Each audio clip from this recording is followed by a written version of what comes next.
Hello दोस्तों, आप सभी का पीवाईपी स्टडी चैनल में स्वागत है।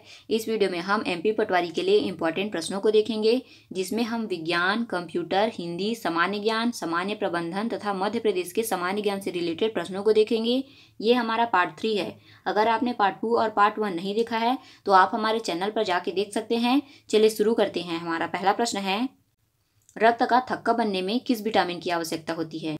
ऑप्शन ए सी की, ऑप्शन बी ई की, ऑप्शन सी के की या फिर ऑप्शन डी की। इसका सही आंसर है ऑप्शन नंबर सी, के की। देखिए, रक्त के थक्का बनने में विटामिन के की आवश्यकता होती है।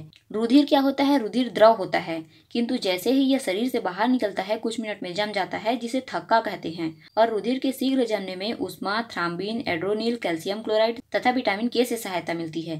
देखिए, रक्त का थक्का बनना जो होता है मनुष्य के शरीर की एक विशिष्ट क्रिया होती है। यदि रक्त का थक्का नहीं बनेगा तो क्या होगा? तो यदि रक्त का थक्का नहीं बनेगा तो चोट लगने पर रक्त का स्राव अत्यधिक मात्रा में होगा, और यदि चोट ज्यादा लग गई है तो रक्त जो है अधिक मात्रा में बहेगा, और जब रक्त अधिक मात्रा में बहेगा तो इससे व्यक्ति की जो है मृत्यु भी हो सकती है। और विटामिन के स्रोत क्या क्या हैं?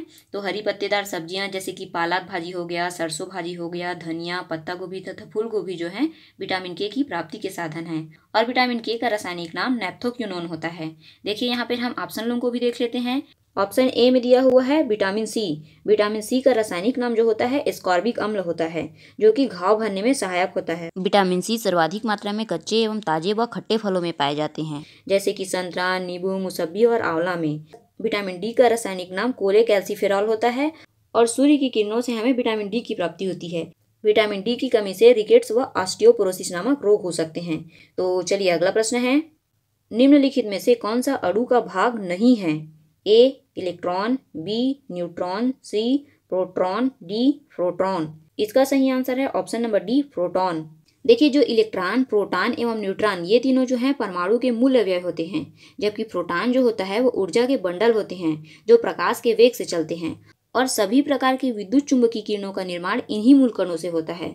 चलिए अगला प्रश्न है, एक तालाब के तल में पड़ा हुआ एक पत्थर उच्च बिंदु पर रखा हुआ प्रतीत होता है, जहां यह वास्तव में है, यह किस संवित्त के कारण है?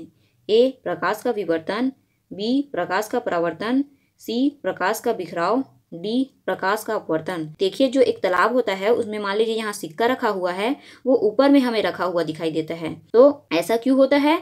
तो इसका सही आंसर है ऑप्शन नंबर डी, प्रकाश के अपवर्तन के कारण। प्रकाश के अपवर्तन के कारण ही क्या होता है, एक तालाब के तल में पड़ा हुआ पत्थर जो है एक उच्च बिंदु पर रखा हुआ प्रतीत होता है। तो चलिए अगला प्रश्न है, मध्य प्रदेश संस्कृत अकादमी का गठन कब हुआ? ए 1976, बी 1985, सी 1980 या फिर डी इनमें से कोई नहीं। देखिए, संस्कृत साहित्य को प्रोत्साहन व संरक्षण के लिए परिषद, संस्कृत विद्वानों को सम्मान, सम्मेलन, गोष्ठियों, दुर्लभ पांडुलिपियों के संग्रह आदि के लिए 1985 में संस्कृत अकादमी का गठन किया गया था। Option A 1976।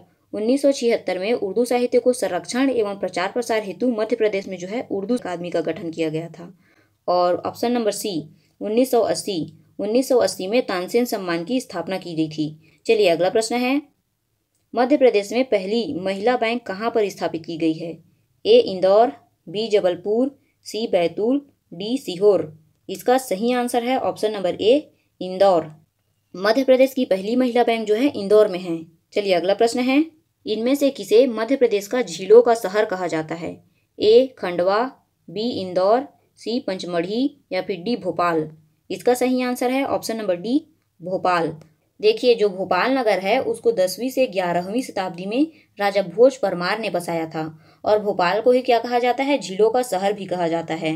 और भोपाल में ही आपदा प्रबंधन संस्थान है, और भोपाल में ही राष्ट्रीय मानव संग्रहालय भी स्थित है। और option number A Khandwa. Khandwa जिला जो है मध्य प्रदेश का एकमात्र गांजा उत्पादक जिला है। और option number B Indore. Indore में जो है पहली महिला बैंक स्थापित है। और ऑप्शन नंबर सी पंचमढ़ी। तो मध्य प्रदेश का एकमात्र हिल स्टेशन जो है पंचमढ़ी होशंगाबाद जिले में स्थित है।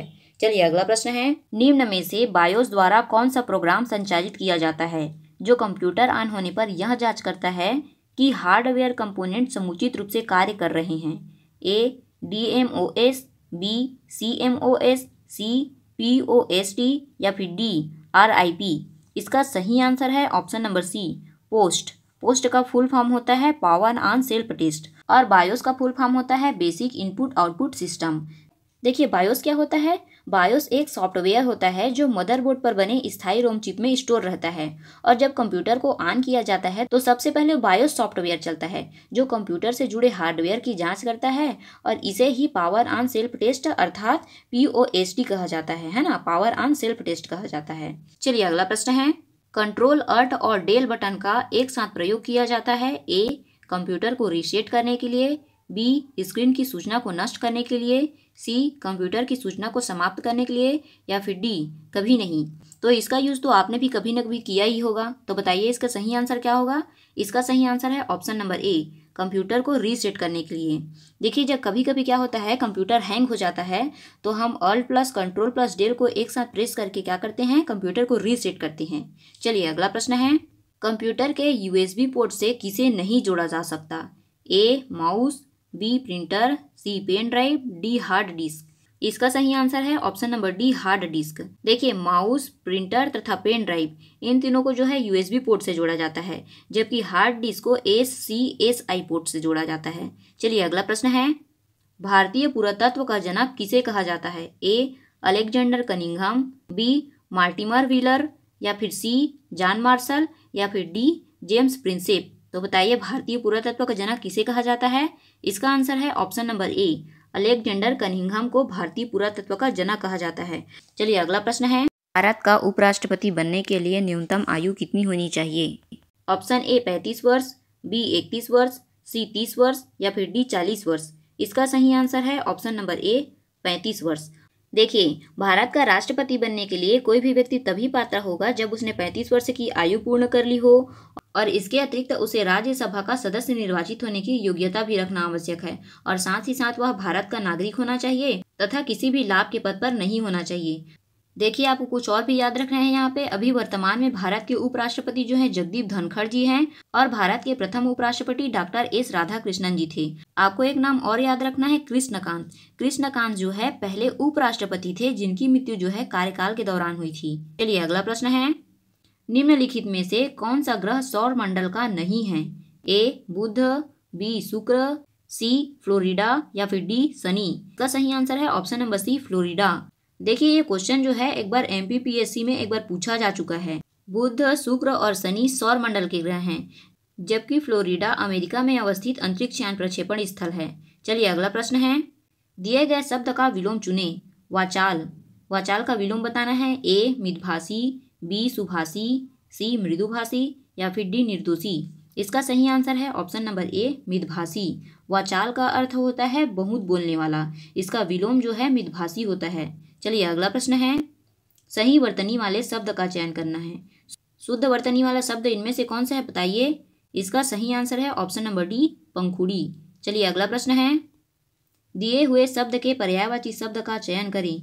शेर का पर्यायवाची बताना है, ए अनल, बी धेनु, सी राकेश, डी मृगेंद्र। इसका सही आंसर है ऑप्शन नंबर डी मृगेंद्र। दिए हुए ऑप्शन में शेर का पर्यायवाची जो है मृगेंद्र है। इसके अलावा शेर के अन्य पर्यायवाची शब्द होते हैं शार्दूल, सिंह, हरि, केहरी, चित्रक, मिगराज, वनराज और केसरी। और यहाँ पे दिया हुआ है ऑप्शन नंबर ए अनल। अनल का पर्यायवाची होता है आग, पावक, वैश्ववानर, वायुसखा, दौ, धूम्रकेतु, अग्नि, दहन, ज्वलन, जातवेद, हुतासन और कृषाणु। इसी प्रकार ऑप्शन नंबर बी धेनु। धेनु के पर्यायवाची शब्द होते हैं गाय, गऊ, गैया, भद्रा, गोगधी, गौ और सुरभि। ऑप्शन सी राकेश। राकेश का पर्यायवाची शब्द होता है चंद्रमा, निशानाथ, इंदु, शशांक, शशि, कला, निधि, मयंक, हिमकर और हिमांशु। चलिए अगला प्रश्न है, निम्नलिखित में से प्रबंधन के प्रमुख कार्यों में से कौन सा एक नहीं है। दिए हुए ऑप्शंस में से प्रबंधन के प्रमुख कार्य कौन सा नहीं है ये पूछा गया है। ऑप्शन ए नियोजन करना, ऑप्शन बी नियंत्रण करना, ऑप्शन सी संगठित करना, या फिर ऑप्शन डी शोध करना। इसका सही आंसर है ऑप्शन नंबर डी शोध करना। देखिए जो शोध करना है ये प्रबंधन का प्रमुख कार्य नहीं बल्कि सहायक कार्य होता है। प्रबंधन के प्रमुख कार्य होते हैं नियोजन, नियोजन अर्थात भविष्य के कार्य के लिए पहले से योजना बनाना। दूसरा संगठन, तीसरा नियुक्ति, चौथा निर्देशन, पांचवा अभिप्रेरणा, छठवां समन्वय और सातवां नियंत्रण। और प्रबंधन के सहायक कार्य होते हैं, पहला संप्रेषण, संप्रेषण अर्थात विचारों तथा सूचनाओं का आदान प्रदान करना। दूसरा निर्णय, तीसरा नव प्रवर्तन, चौथा पूर्वानुमान, पांचवा शोध कार्य, छठवां अन्य कार्य जैसे कि रिपोर्टिंग करना, प्रतिनिधित्व करना तथा प्रशासन करना। तो इस वीडियो में बस इतना ही। अगर आपको यह वीडियो अच्छा लगा तो इसे लाइक और शेयर जरूर कीजिए तथा चैनल को सब्सक्राइब कीजिए। धन्यवाद।